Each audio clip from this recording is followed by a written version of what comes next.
half kneeling hip CAR. So the CAR stands for controlled articular rotation.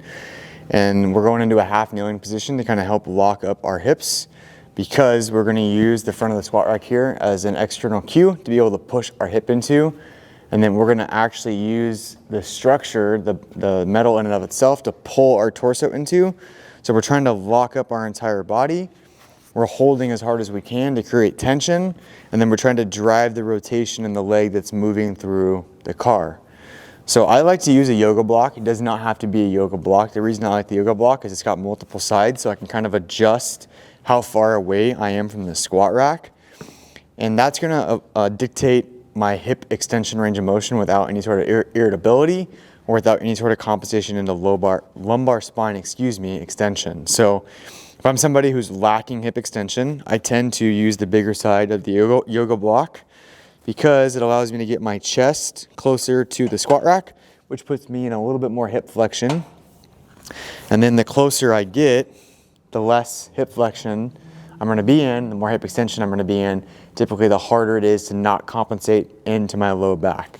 So really, this is a great stability drill for the bottom leg as well, because it really forces you to keep your glute engaged as you go through the rotation. So when we get set up, I'm going to kind of go with a neutral hip position here.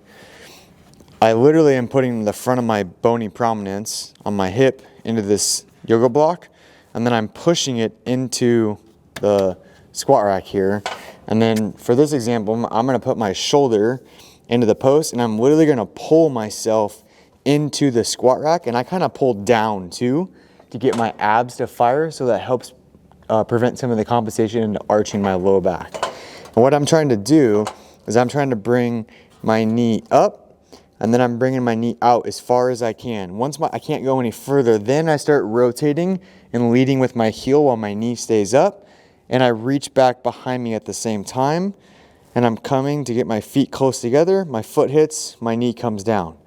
Then from there, I'm going to lead with my knee out, then I'm going to pick my foot up off the ground, and I'm going to bring my knee out and up while my foot rotates through toward the wall and come all the way back around to that starting position. So if you can see from the back view, you'll see that as that knee, so if my knee comes out, my foot's coming up, my knee's going toward the camera as my foot's translating forward, and that's creating what we call external rotation while moving into hip flexion back in that starting position. So kind of play with your setup, make sure you have your tension right so you're not compensating through your back or your opposite hip, and just start with small ranges of motion.